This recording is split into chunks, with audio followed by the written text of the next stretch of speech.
The first thing I felt wasn't anger, it was heat, the kind that climbs from your collarbone to your ears before your mind catches up.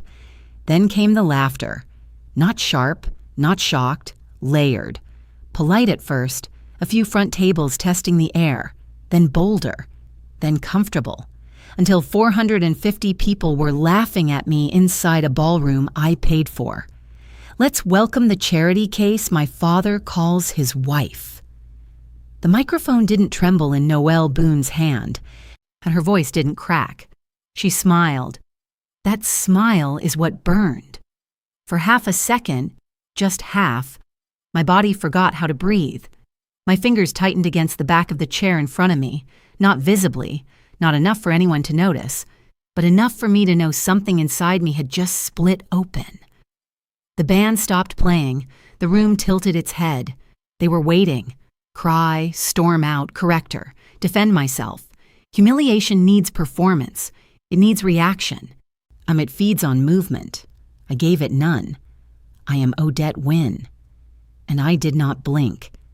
I stood there in a dress chosen carefully, understated, elegant, deliberate, posture steady, hand resting lightly on the back of my chair as if nothing unusual had happened.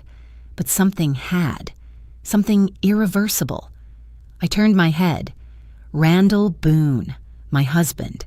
The man the room believed built everything from scratch. He wasn't stunned. He wasn't outraged. He wasn't embarrassed. He was amused. Not broadly. Not dramatically. Just enough. Enough to signal safety. Enough to tell the room this was permitted. That was the betrayal. You can watch power move in real time if you're paying attention. The laughter grew louder when they saw his face. Shoulders relaxed. Glasses lifted again. A few people clapped. When the husband doesn't correct it, the crowd receives instruction, and permission changes everything. I lowered myself into my seat slowly, spine straight, ankles crossed, hands folded in my lap, not shrinking, observing. Who looked away? Who leaned forward, entertained? Who laughed harder the second time? Who studied me, measuring whether I would break? You can measure character by who feels comfortable during cruelty. Noelle continued as if she had delivered a clever toast instead of detonating a marriage. She thanked the planner. She thanked the vendors. She thanked my father for building everything from nothing. Nothing. And the word hit differently the second time. Nothing. It echoed in my chest like a private alarm. Randall leaned toward me, breath warm against my ear. "Don't overreact," he murmured, voice wrapped in concern so thin it was almost convincing. Overreact, as if silence had been my flaw, as if restraint had been the problem. If you're watching this right now, tell me where you're watching from. Because what happened next didn't start with rage. It started with clarity. The music swelled again. Glasses clinked. The first dance began. And in the middle of that applause, while cameras flashed and everyone returned to celebration, something inside me rearranged itself. This wasn't a careless joke. Noelle believed it. She believed I married into wealth. She believed her father carried me. She believed I was lucky to sit at that table. And the most devastating part? So did he. That realization hurt more than the microphone ever could. And I wasn't embarrassed. Embarrassment requires doubt. I was certain. They had mistaken my calm for dependence. They had mistaken my silence for weakness. They had mistaken my support for need. That night, under chandeliers I funded, while people toasted legacy and family, I made a decision no one in that ballroom saw forming. I wasn't going to argue. I wasn't going to correct the record. I wasn't going to beg for acknowledgement. I was going to let structure speak. And when structure speaks, it doesn't shout. It closes doors. I wasn't embarrassed. I was awake. When I met Randall Boone, he didn't look rich. He looked certain. There's a difference. We weren't at a gala.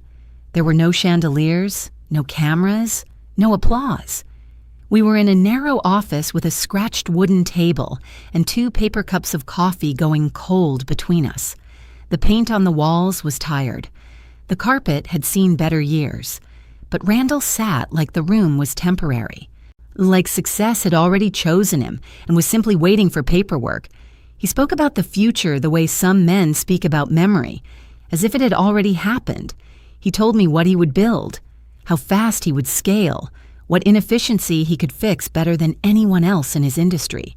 He had vision. I had liquidity. That's the clean version. It didn't feel transactional then. It felt aligned.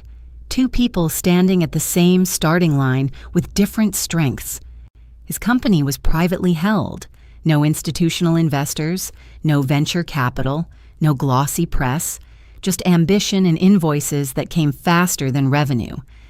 I don't want outsiders telling me how to run my own house, he told me once, leaning back in his chair like independence was a virtue instead of a warning. I admired that. I didn't realize how easily a man can call something his when a woman's contribution becomes invisible.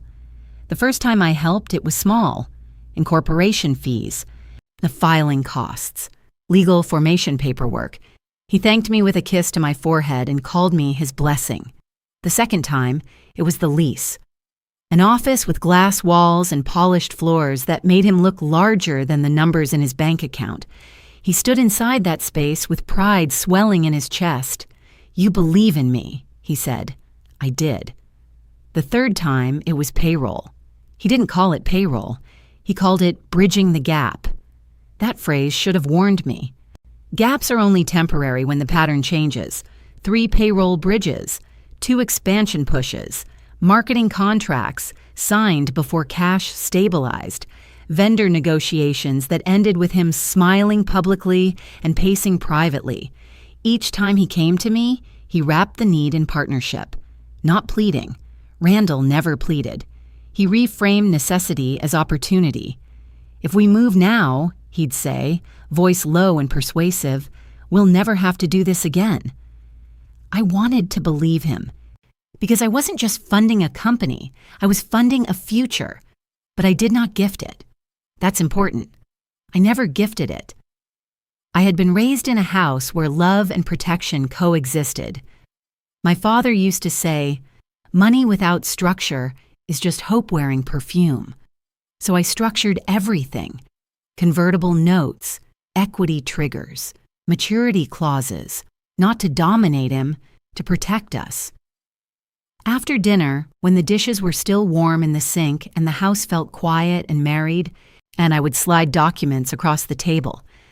"Just sign so it's clean," I'd say. He would laugh softly, that smooth, disarming laugh people trusted. "Odette," he'd say, shaking his head, "you and your paperwork." Then he'd sign. Sometimes without reading. Sometimes skimming just enough to feel involved. Once I remember watching him flip to the last page too quickly. "You trust me, right?" he said lightly, pen hovering. "I trust structure," I answered. He smiled like it was a joke, and it wasn't. He believed marriage was protection. I believed documentation was protection. At the time, I thought that was balance. What I didn't understand was the lesson I was teaching him. Every time he signed without reading, he was learning something dangerous. He was learning that my structure was habit, that my caution was personality, that my signatures were ritual, not boundary. The warmth of our kitchen made it easy to mistake legal clarity for romance-adjacent caution. When he would stand behind me while I rinsed plates, arms around my waist, voice soft in my ear, "We're building this together," he'd say. And technically, we were. But the equity ledger never lies. Over time, small percentages converted. Debt turned to ownership. Bridges turned into stakes. Control shifted quietly.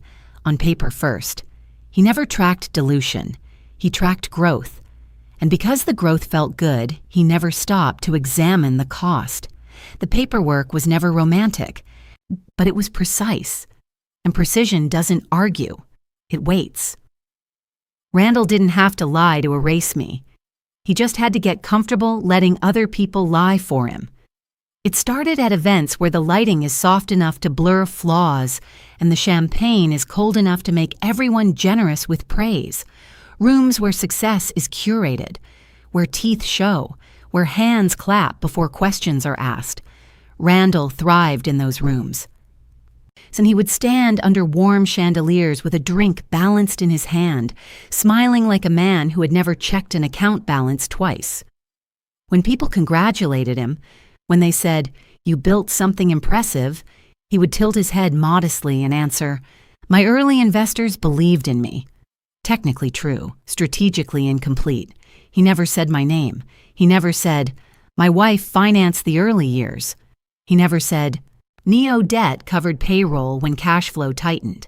He never said, "The lease you're admiring was secured because she bridged the gap." He didn't have to. Rooms fill in blanks on their own, and rooms prefer the story of a man rising alone. I watched it happen in small increments first. A businessman clapped him on the shoulder. "You did it yourself." Randall laughed, easy, grateful, controlled. "We worked hard," he'd reply. We. A word wide enough to include me, vague enough to erase me. Later, when the cameras were down and the applause softened into background noise, he would squeeze my waist and murmur, "You know I appreciate you." Appreciation is private. Recognition is public. I didn't understand how dangerous that difference was. Over time, the myth stopped needing him to repeat it. It grew on its own. People didn't just assume Randall had money. They began assuming I didn't. That was the soil. Noelle didn't invent what she said at her wedding. She inherited it. Or children absorb narratives the way they absorb weather. If the sun shines long enough in one direction, they believe that's where light comes from. The first time I heard her say it clearly was at a dinner Randall hosted. Heavy plates, polished silver, carefully selected guest list. The kind of evening where everyone is well-dressed and well-behaved. Noelle sat across from me, luminous, confident, already rehearsing the life she intended to live. "My dad started with nothing," she said brightly, lifting her glass. "He built all this from scratch." The table nodded. Pride is contagious when it sounds clean. Something in my chest tightened. Not jealousy, not resentment, just the simple need for accuracy to exist in the room. I corrected her gently. "He worked hard," I said, voice even, "but he didn't do it alone."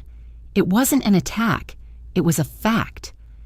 Noelle's smile held for half a second too long, a calculation, and then she laughed softly, the way people laugh when they want to remain charming. "Well," she said, tilting her head slightly, "he's always been the provider." Provider. The word landed heavier than she intended. Provider suggests singular source. Provider suggests dependency. Provider suggests I was lucky to be near him. I felt several eyes flick toward me and away. Randall didn't laugh, but he didn't correct her either. Under the table, his hand found mine. A gentle squeeze. Not comfort, instruction. He leaned toward me, voice low enough to pass as tenderness. "Let her be proud," he murmured. "It's her day."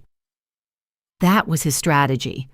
Truth was always mistimed when it centered me. If it was a fundraiser, it was the wrong moment. If it was a dinner, it would make things awkward.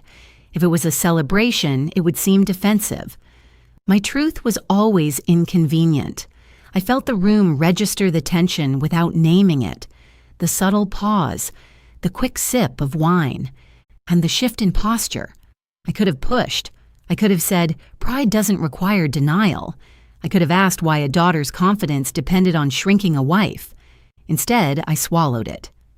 I told myself family harmony mattered more than credit. I told myself marriage required softness. I told myself my position was secure enough to absorb a little erasure. What I didn't understand then was this. Silence is not neutral. Silence is active. And it waters the version of the story that survives. Every time I chose not to correct the record publicly, the myth strengthened. Every time Randall allowed a room to assume he stood alone, the myth matured. By the time Noelle stood at that wedding microphone, she wasn't being cruel. She was being consistent. She had grown up inside a version of the story where I was background, where my money was atmosphere, where my structure was personality, where my presence was optional. And I didn't lose my reputation in one sentence. I surrendered it slowly, and silence, patient, polite, well-dressed silence, fertilized the lie. The boardroom was colder than it needed to be, not temperature, atmosphere. The kind of cold that makes people sit straighter and speak in complete sentences, like they're auditioning for authority. The table was long enough to create hierarchy. Randall sat at the head. Framed magazine covers lined the walls behind him, his name bold, his smile polished, his success carefully curated. Stories always hang where people can see them. I sat 2 seats down, not hidden, not centered, present enough to be visible, peripheral enough to be dismissed. Parts of that company existed because my signature existed. My capital wasn't theoretical, it was documented, filed, structured. But rooms don't respect paper. Rooms respect posture. Randall owned posture. And he moved through the agenda like a man who had never waited for a wire transfer to clear before payroll hit. Sleeves crisp, voice smooth, timing practiced. "We've got momentum," he said, scanning the room. "We can move fast if we stay disciplined." Move fast. I knew what that meant. Deposits before revenue, vendor pressure, payroll windows narrowing, momentum costs money. I leaned slightly forward, ready to speak. "I think we should slow—" Randall kept going, not interrupting, overriding. He didn't even register that I had begun. It wasn't aggression, it was assumption. A junior executive, young, sharp suit, eager eyes, leaned back in his chair with a grin that pretended to be harmless. "You married into the right life," he said, chuckling. "Must be nice." The room laughed lightly. Safe laughter. The kind that lands because it feels socially approved. I felt heat rise up my neck, but my expression didn't move. I waited. I looked at Randall. No, that's what wives do in rooms like that. They look at their husbands and expect correction. He smiled. Not broadly, not maliciously, just enough. Enough to signal that the comment was survivable. Enough to let the room move on. "Anyway," he continued, flipping to the next slide, "we're positioned well." Positioned well. I sat back slowly. In that moment, I understood something I had never named before. Paper protects assets. It does not protect dignity. My father's voice returned to me quietly, the way truth always does when you finally have the context to hear it. Never confuse partnership with protection. I had believed marriage created safety. I believed transparency was strength. I believed that because Randall had access to everything, accounts, equity documents, conversion clauses, he would treat it with respect because he loved me. But love doesn't correct rooms. Power does. Randall's phone buzzed beside his notepad, and he glanced down. For a second, just one, I saw it. Concern. Quick, subtle, controlled. He flipped the screen over face down and continued speaking, but his voice shifted slightly, just a degree tighter. No one else noticed. I did. He started assigning deadlines too aggressively, pushing expansion timelines, overcompensating. That was the first crack. Small, but visible. And something else settled into place for me in that room. And he wasn't just comfortable being perceived as the provider. He was beginning to enjoy it. That was the blind spot, not the contracts, not the clauses, not the conversion triggers. Respect. I had structured the capital, I had structured the protection, I had structured the risk, but I had never structured consequence for narrative. I had never said, if you let them believe you built this alone, there will be impact. I had never enforced authorship. Under the table, my hands were still. Above the table, Randall's hands moved confidently, those same hands that signed my documents with a laugh. "Odette and her paperwork," he used to say. In his mind, those signatures were rituals, precautions, personality, not leverage. He believed access meant ownership. He believed marriage neutralized clauses. He believed confidence outranked documentation. He did not track dilution. He tracked applause. And in that boardroom, while a young executive reduced me to proximity and Randall reduced me to silence, I finally understood what I had failed to structure. I had built safeguards around money. I had not built safeguards around respect. And men who benefit from uncorrected stories rarely volunteer to rewrite them. The reception ended the way weddings always pretend they end. Soft music tapering, people hugging too long, heels in hands, laughter fading into tired smiles. And the room smelled like perfume and champagne and warm food that had been plated hours ago. Noelle floated through it all like she had been born inside applause. Her veil loosened now, her cheeks still glowing from attention. Randall moved with her, one arm around her shoulders, laughing with men who looked at him like he'd done something noble by walking his daughter into womanhood. I watched from the edges, steady, quiet, holding my face the way you hold a glass you don't want to spill. Nobody looked at me twice. Not after the joke, not after the laughter. They treated me like the punchline had already done its work, and there was no need to acknowledge the person it landed on. By the time the last song played, my body felt calm in a way that wasn't peace. It was the calm that shows up right before you do something irreversible. I walked behind the scenes where the lighting was harsher and the smiles weren't practiced. She saw me, her eyes widened. Not with she saw me, her eyes widened. Not with warmth, with calculation. "Mrs. She started, then hesitated, like she didn't know which last name to use because the room had treated me like I didn't belong. I didn't correct her, and I didn't need my name respected in that moment. I needed the moment controlled. "We're ready to close out the remaining balances," she said carefully, the way people speak when money is involved and they're afraid the mood might shift again. Behind her, I could hear a caterer's staff scraping plates into bins, the harsh sound of metal on metal cutting through the last of the celebration. A florist was arguing softly with an assistant about a missing centerpiece. None of them cared about Noelle's speech, they cared about payment. And I knew what they didn't.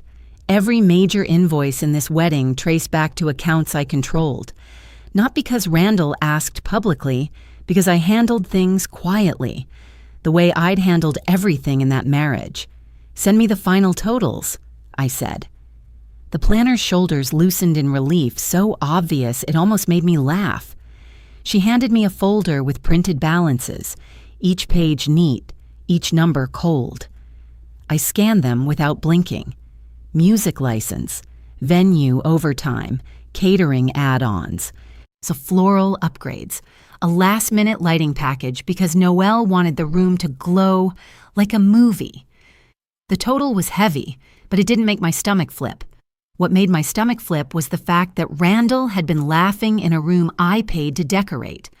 I signed the last approvals on my phone, one after another, and watched each confirmation appear like a quiet stamp. Paid, paid, paid. Every invoice cleared. No sabotage, no scene, no headline. I could have ruined it. I didn't. I don't ruin weddings. I remove foundations. When Randall finally walked past me, his tie loosened, his face flushed from drinking and pride. He didn't apologize. He didn't even look embarrassed. He smiled like we were fine, like what happened earlier had been harmless. "You okay?" he asked, voice light, already halfway turned toward the next person calling his name. It wasn't concern.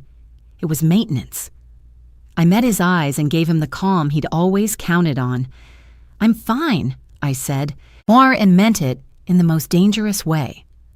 Later, after the last car door slammed and the venue lights dimmed, I sat alone in the quiet of our house, Shoes off, dress still on, the air finally still enough for me to hear my own breathing. Midnight came, without ceremony. My phone felt heavier than it should have in my hand. I didn't scroll. I didn't cry. I opened my contacts and tapped my attorney's number. He answered on the second ring, voice thick with sleep until he heard mine. Odette, he said, more awake now. I didn't waste words. When does the maturity clause trigger if I issue notice? There was a pause, the sound of paper shifting on his end, as if he already knew which file I meant. 90 days from formal notice, he said. My throat tightened once, not with sadness, with focus. Prepare the notice, I replied, and in that simple sentence the grace period began. 2 days later, nothing in the house looked different. That was the first sign everything had changed. Sequence matters. When you finally stop hoping someone will do right by you, you don't move like a woman in crisis. You move like a woman closing doors while the house is still full of people pretending nothing is burning. I didn't wake up angry. I woke up precise. My reflection in the mirror was the same skin, same posture, same controlled expression, but my eyes had shifted. They no longer searched for reassurance. They calculated. And I made coffee and let it cool untouched. Randall had already left for the office. He kissed the air near my cheek before he went, like habit could substitute for apology. My phone buzzed an hour later. A message from him. Morning. Don't let it get to you. People joke. We'll talk tonight. No acknowledgement, no correction. Just the quiet assumption that my composure would carry us back to normal. I didn't respond.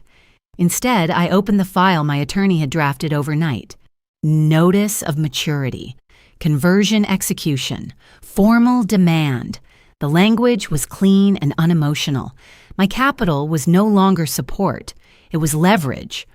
I read it twice. Not because I didn't understand it, but because I wanted to feel it settle into my body like certainty.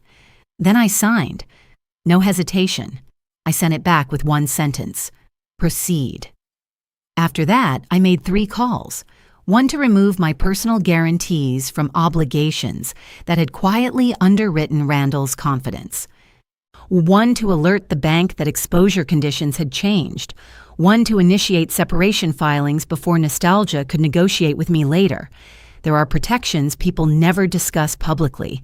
They only become visible when they disappear. Mine had been there like oxygen. Invisible, assumed, essential.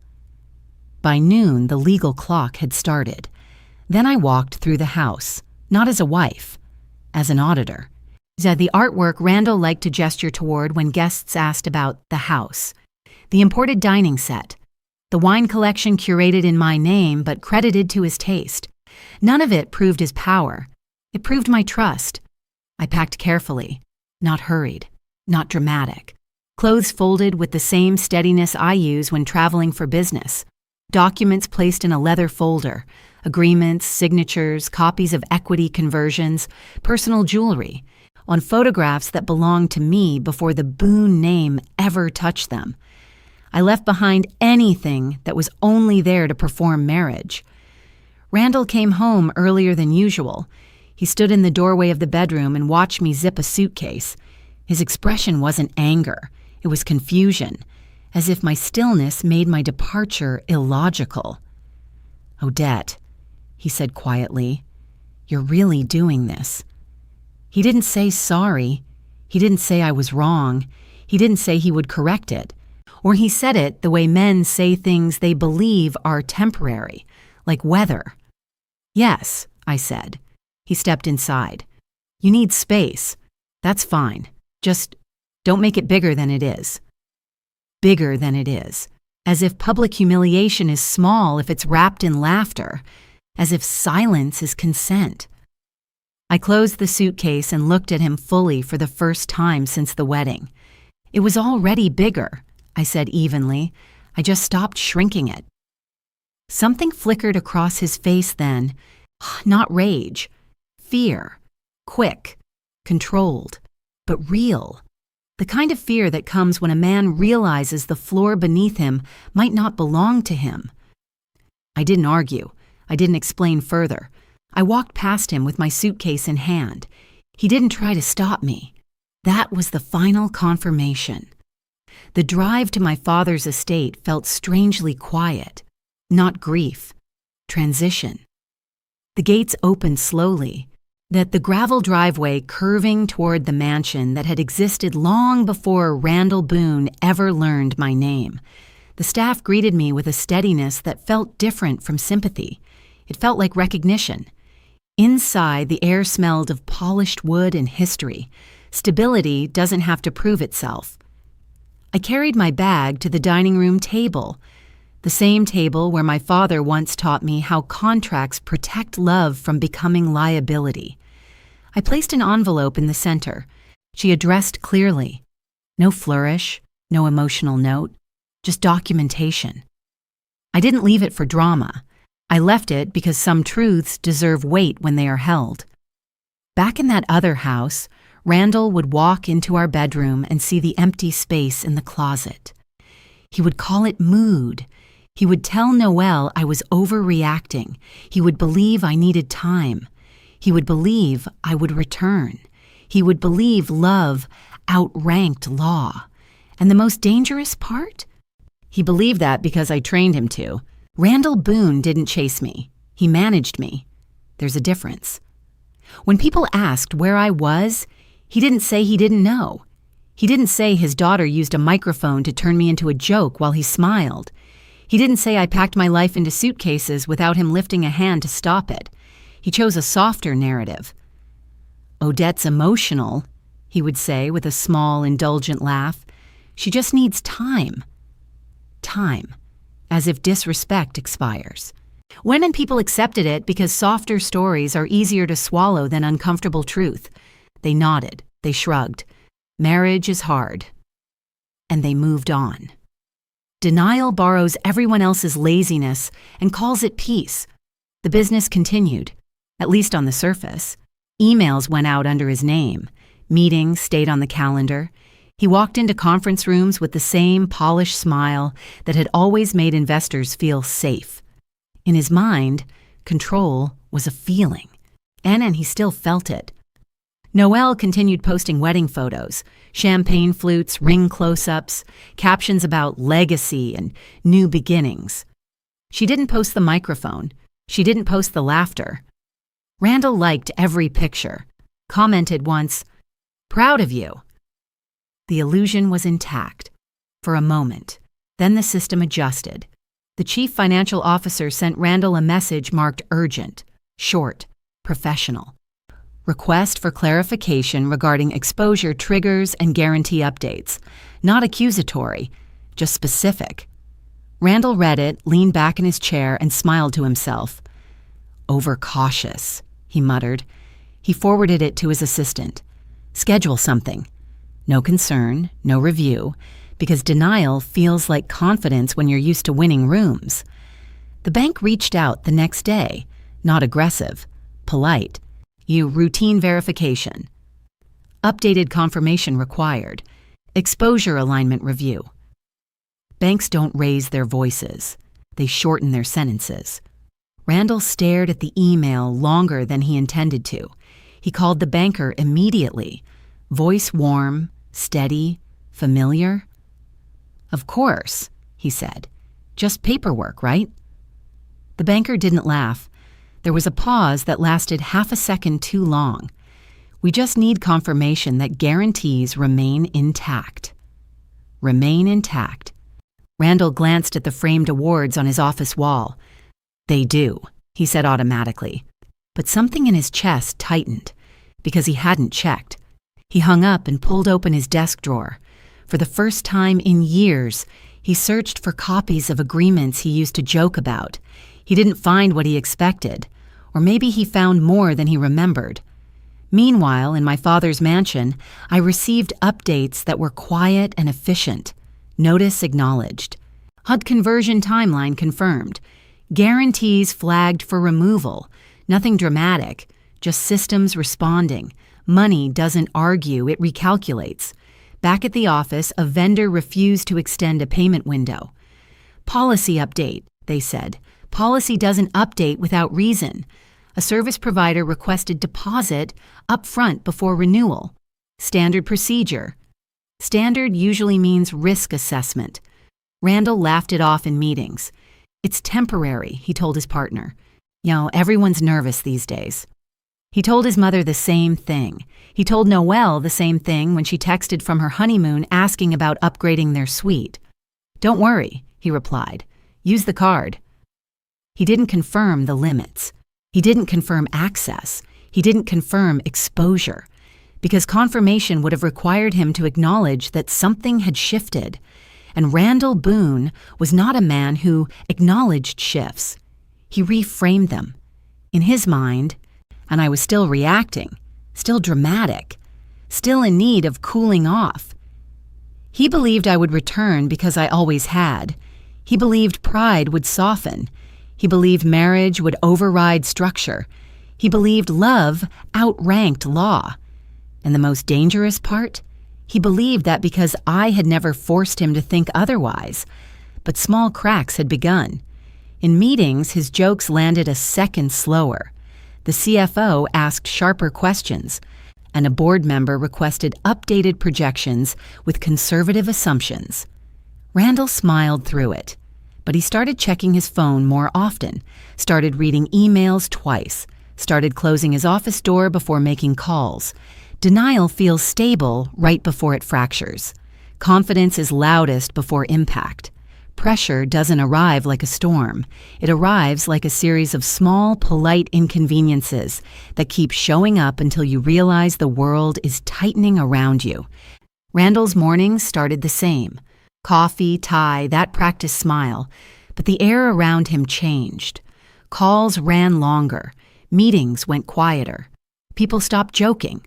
When a business is healthy, money moves like breath. When something shifts, you start hearing the absence. The first sign wasn't a dramatic crisis. It was a vendor refusing to extend courtesy the way they always had. Randall's assistant came into his office holding a tablet, face careful. "They're asking for the deposit up front," she said. Randall looked up slowly like he didn't understand the words. "Since when?" he asked, half amused, half annoyed. "They said it's standard," she replied, but her eyes didn't match her voice.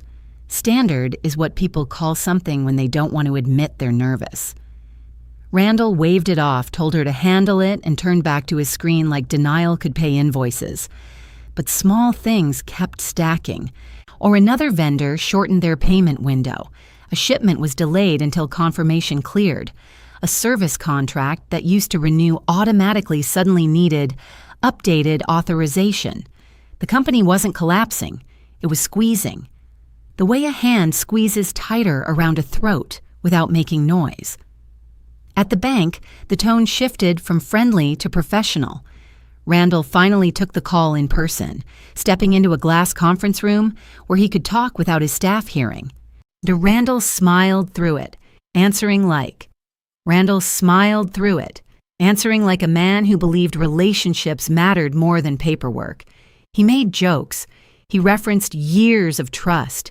He used the word partnership like it was a shield. The banker didn't laugh. When Randall hung up, he stared at the reflection of his own face in the glass, and for the first time, the smile looked like effort. The board started asking questions too, not accusations, questions. That's how power moves when it wants to seem neutral.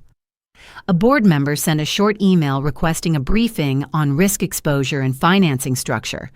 Another asked for updated projections with conservative assumptions. Randall didn't like that phrase. Conservative meant people were no longer borrowing his confidence. And at the next meeting, the room felt different. The same table, the same chairs, but the silence was heavier. The junior executives who used to laugh at his jokes took notes instead. Randall spoke with his usual ease, but he began noticing the pauses after his sentences. The way eyes flicked down to laptops, the way someone exchanged a glance with someone else, the way a question stayed on the table longer than he wanted it to. A board member cleared his throat. Yen, we need to understand how the financing converts, he said calmly. We've had inquiries. Randall's jaw tightened for a fraction of a second before he smoothed it away. It's standard, he replied, dismissive. My wife just likes structure. He said it like a joke. Nobody laughed. Back at my father's mansion, I didn't celebrate any of it. I didn't need to. I sat with my attorney's updates and listened to the language of inevitability. When a system adjusts, it doesn't do it loudly. It does it accurately. A notice acknowledged, a confirmation logged, a guarantee removed from consideration, each small piece settling into place like stones in a wall. Randall, meanwhile, kept moving as if speed could outrun consequence. He told himself the vendors were being dramatic. He told himself the board was just anxious because of my absence. He told himself the bank would calm down once he spoke to the right person. He still believed charm was currency. Then a folder landed on his desk, one his assistant said had arrived from legal. He stared at it for a long moment before opening it, like the weight of it might change if he ignored it. Inside were copies of the agreements he'd signed over the years, the ones he treated like background noise because he trusted my calm more than he respected my caution. He flipped through them quickly at first, impatient, looking for something that proved he was safe. Then he slowed down. Then his finger traced a paragraph. He read it again. His face shifted. Not panic yet, but confusion, the kind that happens when a man realizes a door has been locked behind him and he never heard it click. He picked up his phone and called his attorney, voice controlled, but too tight. "Explain this to me," he said. And for the first time, he sounded like a man who wasn't sure the floor belonged to him. He finally reviewed the documents, not as a husband indulging his wife's habits, but as a businessman confronting his own carelessness. He had never tracked dilution. The shift didn't arrive with shouting. It arrived with doors that no longer opened for him.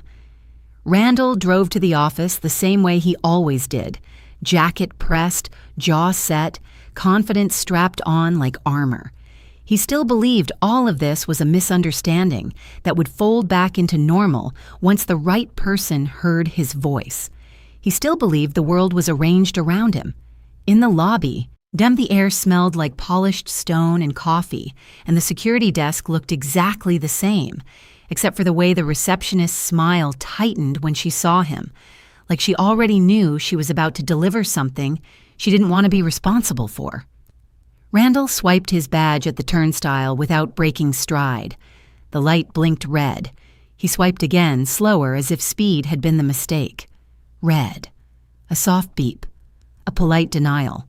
He frowned, glanced at the badge like it had betrayed him, then looked back at the desk. "It's not reading," he said, voice calm, expecting an apology and a quick fix. The receptionist didn't move toward him. She didn't laugh. She didn't panic. She opened her monitor and typed, the click of her keyboard sounding too loud in the quiet lobby. "One moment, Mr. Boone," she said, professional, careful. Then she swallowed. "It looks like your access has been updated." Updated. And that word sat on the floor between them like a dropped glass. Randall's smile flickered as if he was trying to keep the moment friendly. "Updated by who?" he asked. The receptionist's eyes lifted to his for half a second, then fell away, like she didn't want to be accused of enjoying this. "I'm not authorized to override it," she said softly. "IT is aware." That's when the first crack showed in him. Not rage, not tears, or just that thin slice of disbelief that comes when a man realizes his name isn't the key it used to be. Behind him, a couple walked into the lobby laughing, and their laughter sounded wrong in the moment, like a soundtrack that didn't match the scene. Randall stepped aside and called his assistant. Straight to voicemail. He called again. Then he called the chief financial officer. This time, the call went through, but the voice on the other end wasn't warm.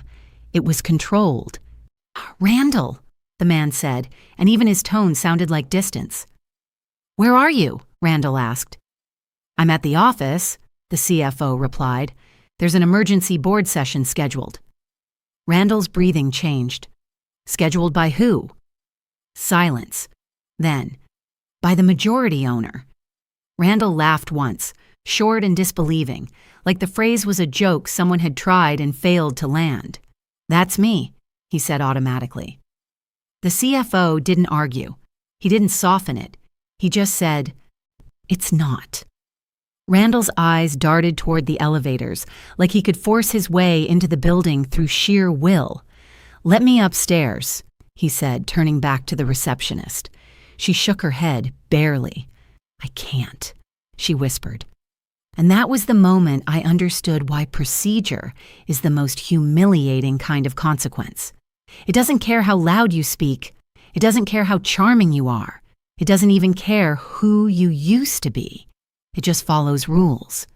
My attorney called me while Randall was still standing in that lobby. His voice was steady, unexcited, the way professionals sound when something heavy is happening exactly as planned. "The conversion has executed," he said. "The ownership structure has been updated." I didn't ask him to repeat it. I didn't ask if Randall had been notified. I didn't ask how he reacted.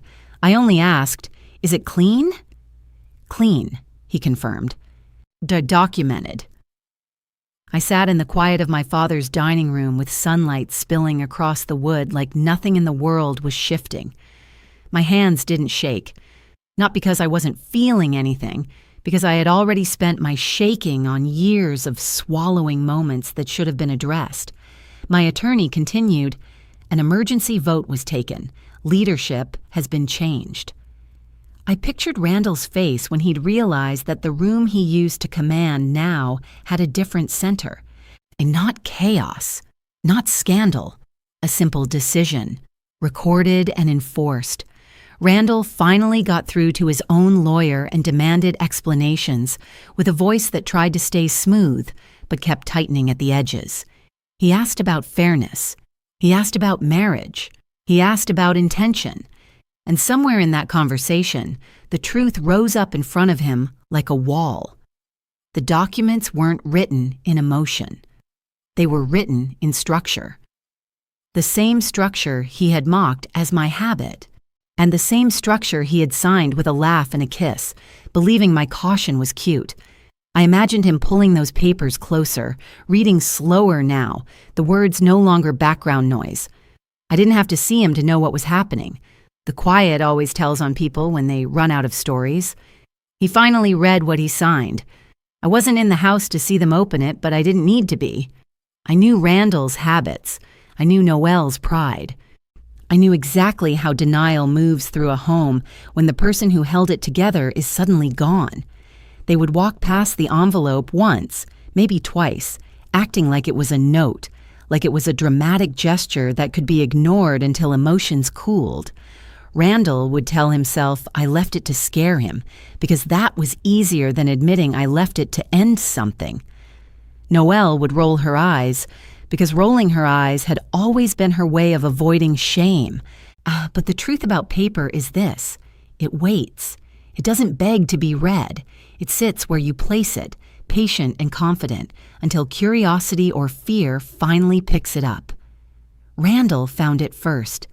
I could picture him in the dining room, tie loosened, phone pressed to his ear, trying to sound like he was still in charge while people on the other end of the line kept speaking to him like he wasn't. He would notice the envelope because it didn't look emotional. It looked official. No fancy handwriting. No perfume. No message scribbled across the front. Just his name, clear, and my calm inside it like a blade in a sheath. He'd hesitate, because men like Randall always hesitate when paperwork shows up without their permission. Then he'd open it anyway, because pride doesn't allow patience. The first page would land like a slap disguised as formatting, the divorce petition. Not a threat, not a draft with emotional language, a filing ready to move. Randall would read the heading twice, then flip the page fast as if speed could turn it into something else. The next pages would slow his hands, a notice confirming the ownership conversion, board minutes documenting his removal in language that didn't insult him, didn't accuse him, Didn't mention the wedding at all. Just facts. Vote recorded. Leadership updated. Authority reassigned. The kind of writing that makes a man realize his reputation doesn't matter inside a process. Then the guarantee revocation. That's the page that changes the temperature in a room because it means the safety net isn't there anymore. It means the company's risks aren't being carried quietly by someone who loved him. It means the bank isn't dealing with Randall's confidence. It's dealing with the company's reality. Randall's breath would tighten there. I could feel it from miles away. Noelle would appear in the doorway when she heard the silence. She always came when something felt important, not out of care, but out of the instinct to protect her world from surprise. "What is that?" she'd ask, voice sharp, eyes scanning the pages as if she expected my words to be petty. Randall wouldn't answer at first. He'd still be reading because his denial would be collapsing in layers. Noelle would step closer and snatch the next item from the stack like she had a right to it. That's when she would find the wedding expense ledger, not a summary, the actual payments, the venue deposit, the catering invoice, on the lighting package she demanded at the last minute, the florist upgrade, even the dress alterations, each line item stamped paid, charged through accounts she never knew existed because she never asked. She would stare at the numbers and then look up, confused, mouth slightly open, like someone trying to remember a story they were certain of. "Dad paid for this," she'd say automatically, not because she was sure, but because the alternative would crack her pride. Randall would try to speak, but the words would stick, because even he had never looked at the wedding that way. He'd let the world believe he funded it. He'd let Noelle believe it too. Then she'd hit the tuition trust documentation. That one wouldn't just upset her, it would embarrass her in a private, intimate way. Semester amounts, disbursement schedules, the name of the institution, the dates of payments tied to her life, proof that the education she bragged about, the life she used as status, had been cushioned by the woman she called a charity case. Her fingers would tremble over the page, not from fear, from disbelief. And then the honeymoon confirmation, charged to my card. The suite she wanted because it would look amazing. The upgraded room type. The charges she didn't even consider because she'd assumed money came from her father's name. Noelle would go quiet. Randall would go pale. Not because they'd lost money in that moment, but because they'd lost the story they lived inside. Then they'd reach my letter. No accusation, no yelling, just facts written the way I lived, clean and controlled. You laughed in a room I financed. You celebrated with money I provided. You built a myth using my silence. You called me charity. You never asked who funded the charity. That's when they cried. Not because of loss, because the illusion died. Randall did not come to apologize. He sued. That told me everything. Oh, when men like Randall lose control, they don't confess. They reframe. My attorney called early. "He filed," he said, voice neutral, the way doctors deliver diagnoses they've seen before. I didn't ask who. There was only one man left who believed charm could override documentation. "What is he claiming?" I asked. A pause. Not because it was complicated, because it was insulting. "Emotional coercion," my attorney said. "Abuse of spousal trust. Manipulation. He's arguing that you used marital confidence to position yourself unfairly. Unfairly." I let the words settle. Randall had sat in a ballroom while 450 people laughed at me. He had watched me pack. He had called my exit a mood. And now he wanted a court to treat him like the injured party. That's how entitlement behaves when it's cornered. It doesn't reflect. It retaliates. The complaint arrived by courier that afternoon. Heavy envelope, clean edges, official seal. And the staff handed it to me without commentary. This house understands procedure. I opened it at my father's dining table, the same table where I once argued that love was protection enough, The first page was written in that careful legal tone designed to make aggression sound dignified. He claimed I breached spousal confidence. He claimed my actions were unexpected and emotionally motivated. He claimed I abandoned the marital home. Abandoned. The word nearly amused me. One as if leaving after public humiliation is abandonment, as if sitting silent while your wife is diminished is loyalty. I turned pages slowly. The narrative was predictable. He painted himself as blindsided, as trusting, as unaware. He framed my structure as a trap, my foresight as manipulation, my calm as calculation. In a way, he was right about the last one. But calculation is not cruelty. It's preparation. My attorney spoke while I read. He's fishing, he said. And he wants discovery. He wants leverage. He wants to pressure you into a settlement before conversion fully settles. He thinks optics will scare me, I replied. Yes, my attorney said simply. He did not sound concerned. That told me more than reassurance would have. The real shift came 3 days later, because lawsuits involving men with reputations do not stay quiet. The filing appeared in a trade publication, not front page, but visible. Industry circles began whispering. Competitors called each other. Bankers forwarded links discreetly. A former colleague texted me a screenshot with one line. Is this accurate? It didn't need to contain my full story. The headline alone was destabilizing enough. When a man who brands himself self-made files a lawsuit alleging financial manipulation by his wife, people start reviewing timelines, and timelines lead to contracts. Our response was surgical: motion to dismiss, attached agreements, notarized signatures, independent counsel acknowledgments, conversion clauses, maturity triggers, guarantee removal documentation, no emotion, no commentary, just paper.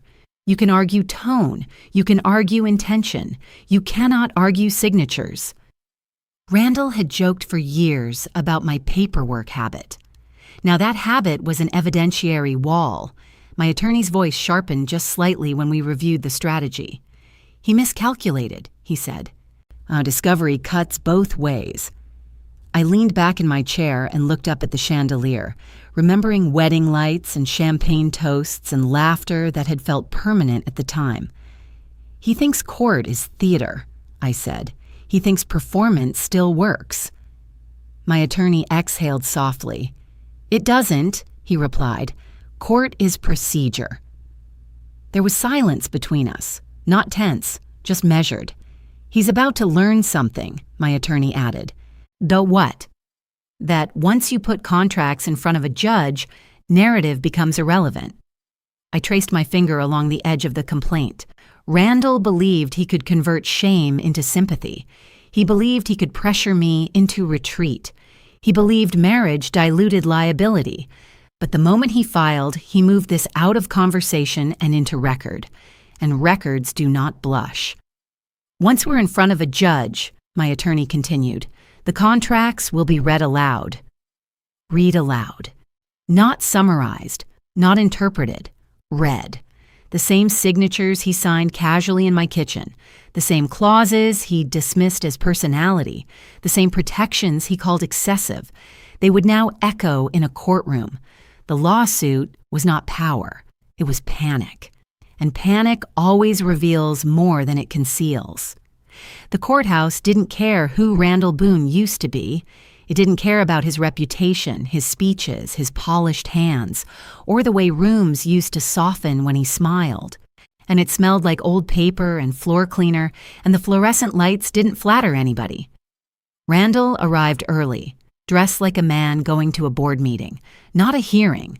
Pressed suit, neat tie, hair combed into place as if order on his head could create order in his life. He walked through the security line with that same practiced confidence, shoulders back, jaw set, the posture of someone who still believed this was another room he could control. I came in quietly, not trying to be seen, not hiding either. My attorney walked beside me, briefcase in hand, calm as a man who had already read the ending. I didn't look for Randall's eyes. I didn't need to. I could feel him watching anyway, the way people watch what they can't predict. In the hallway outside the courtroom, voices stayed low. Lawyers murmured to clients. A bailiff called names without emotion. Randall's attorney leaned close to him, whispering like the right words could return what had already been taken.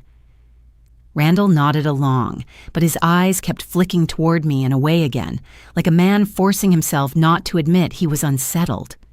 When we entered, the room was smaller than it looked in movies.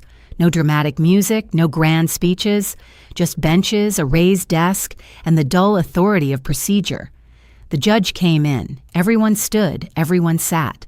Randall's attorney spoke first, and he painted a picture of a husband blindsided by a wife who used marital trust to position herself unfairly.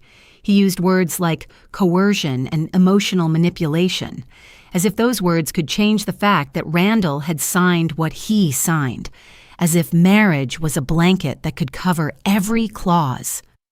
Randall watched the judge closely while his lawyer spoke, face tight with that controlled hope men hold when they believe the system will recognize their status.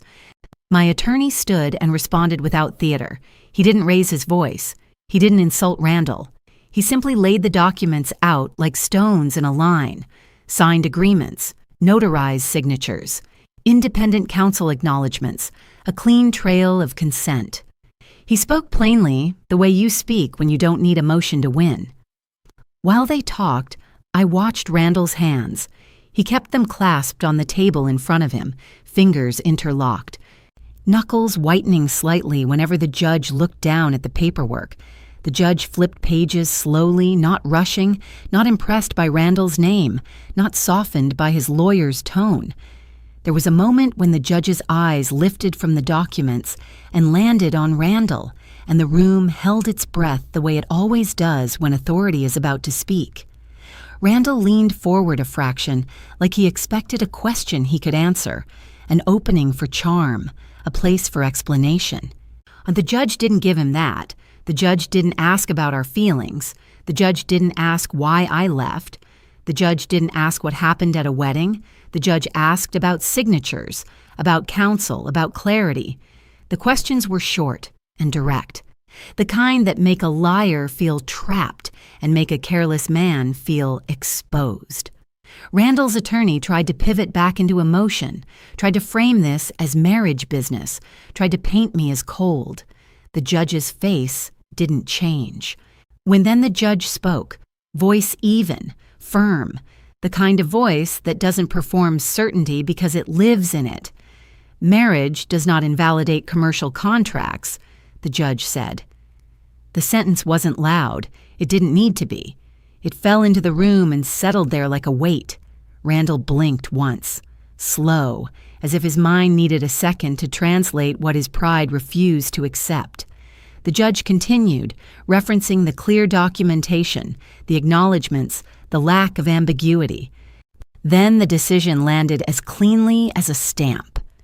Case dismissed. No dramatic pause. No softened wording. Just procedure. Randall didn't look at me. Not once. He stared straight ahead as if turning his head would break something inside him that he was trying to keep intact. His attorney leaned toward him, whispering again. But Randall didn't respond. His mouth tightened, and for a brief moment I saw the man behind the performance.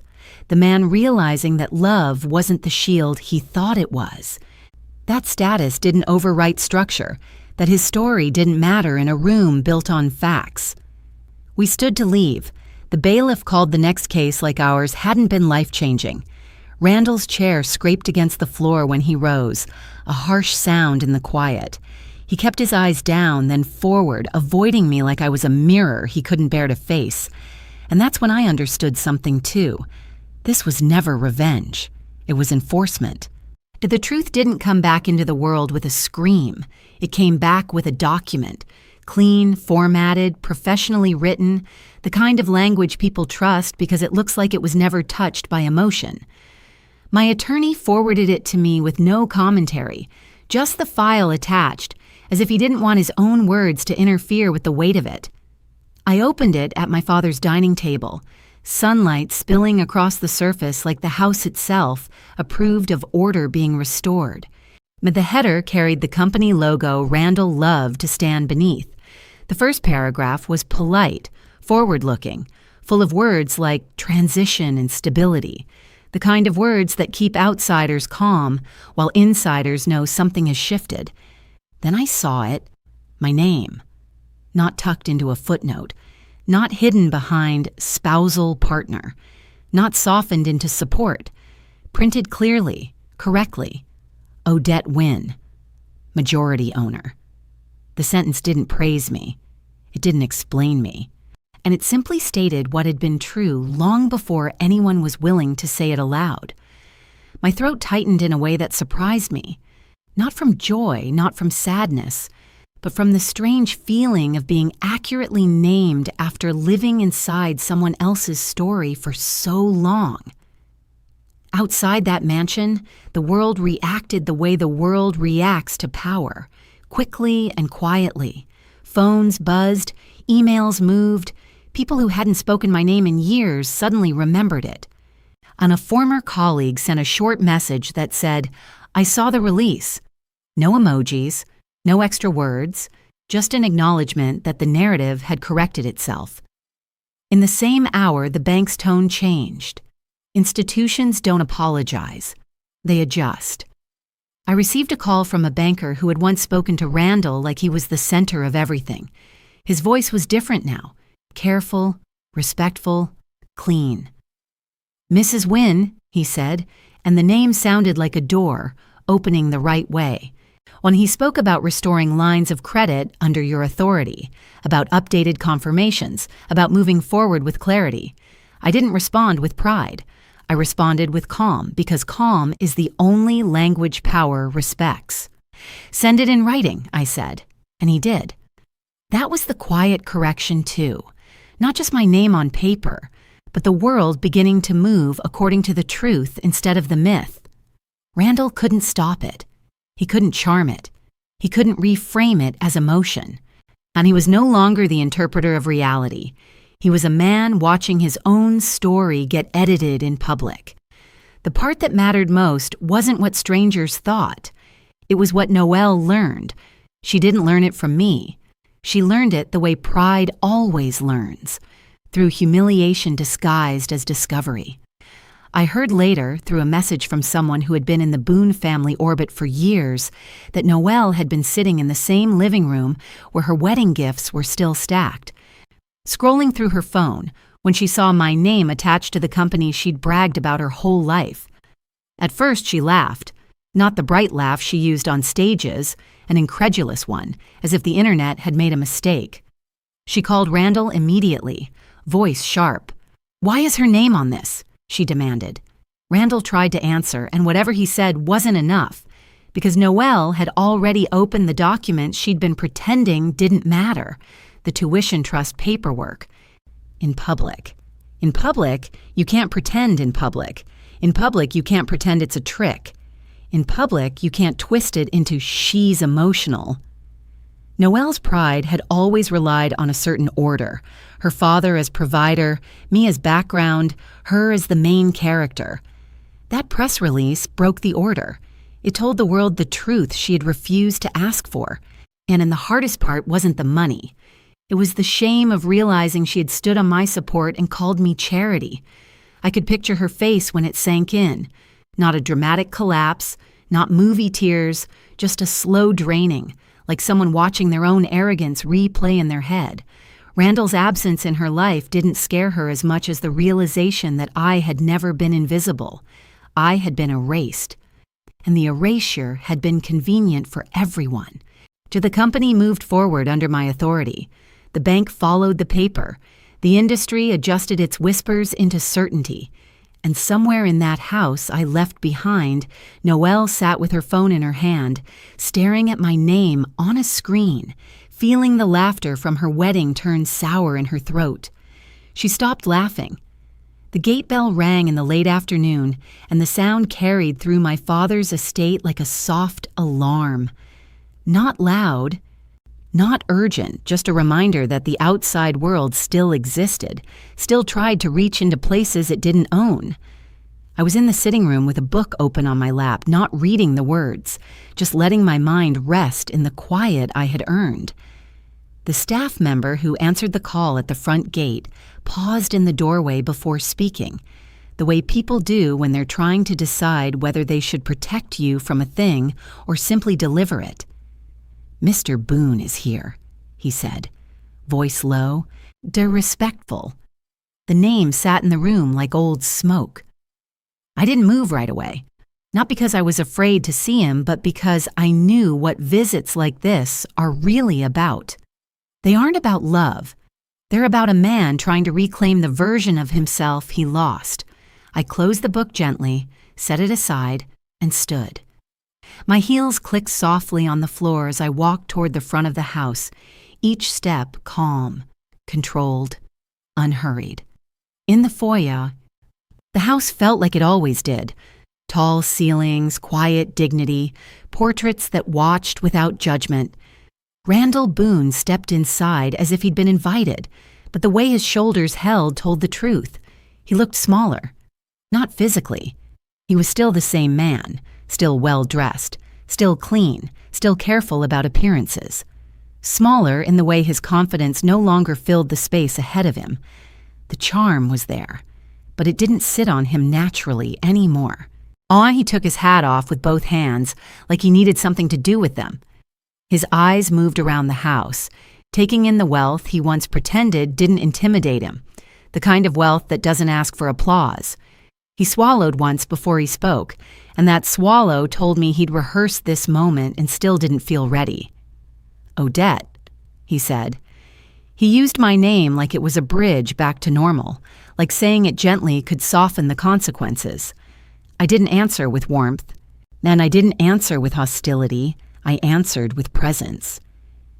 "Randall," I replied, and the sound of his name in my mouth felt like closure, not invitation. He tried to smile. It didn't hold. I didn't come to fight," he said. That was his opening line, as if he deserved credit for not arriving angry. He stepped forward a fraction, then stopped, like the space between us had a boundary he could feel but couldn't explain. "You could have warned me," he added. Word in his voice cracked just enough to betray the truth behind the sentence. He wasn't asking for communication. He was asking for the kind of grace that would have allowed him to keep his pride intact. Warned him, as if my only role was to cushion his fall. I studied his face. The eyes that used to sparkle when he charmed a room were duller now, tired at the edges. His jaw was tight, but not with arrogance, more like he was holding something inside himself together with effort. And I could see the loss in him, and for a moment I felt the smallest flicker of what I used to call compassion. Then I remembered the wedding, not the speech, the laughter. His laughter, how comfortable he looked while I sat there swallowing disrespect like it was normal. That memory didn't make me angry anymore. It made me clear. "I did," I said, and my voice was steady, not raised, not trembling. "Every time I let you take credit."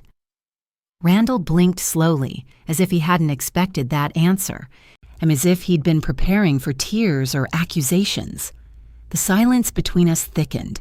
He opened his mouth to respond, then closed it again, because there was nothing clever to say that didn't sound like more taking. He looked down at the marble floor, then up at me, and his eyes changed. Something in his expression shifted from defensive to exposed. He was finally seeing the truth as a fact, not an argument. He hadn't been powerful. He had been supported. And the sentence didn't hit him like a dramatic revelation. It settled on him like weight.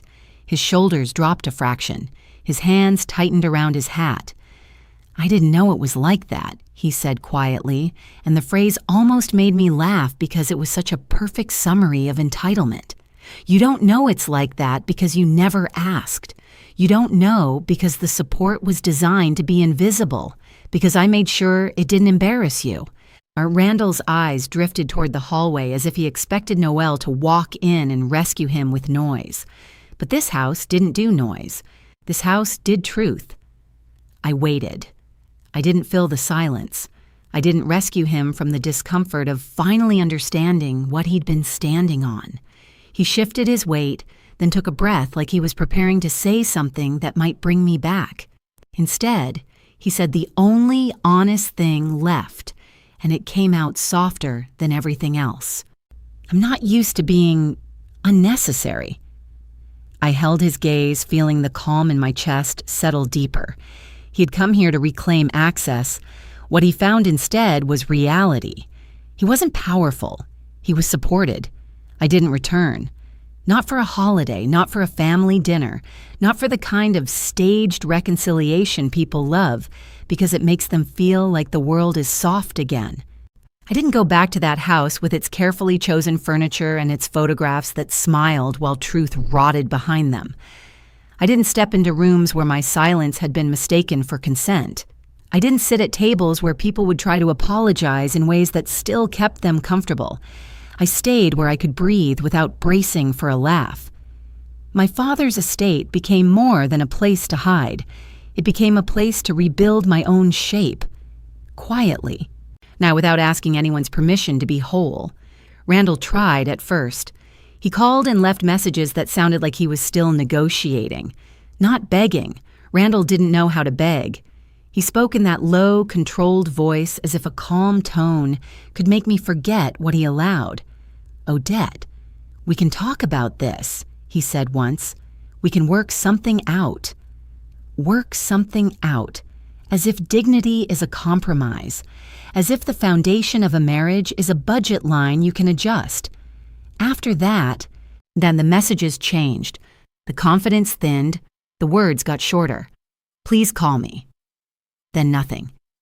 Noelle reached out too, but not with the humility people expect from a woman whose arrogance has been exposed. Her first message was sharp, defensive, written like she was trying to protect her pride even while it bled. "Why didn't you ever tell me you paid for everything?" she wrote. Not, "I'm sorry." Not, "I was wrong."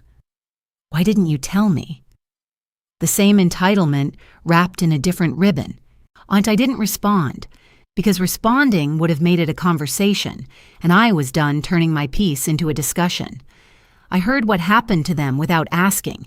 In circles like ours, consequences don't stay private for long. People talk softly at brunches. Bankers mention things off the record. Mutual friends carry updates like they're being helpful, when really they're feeding their curiosity. The company kept moving forward under my authority.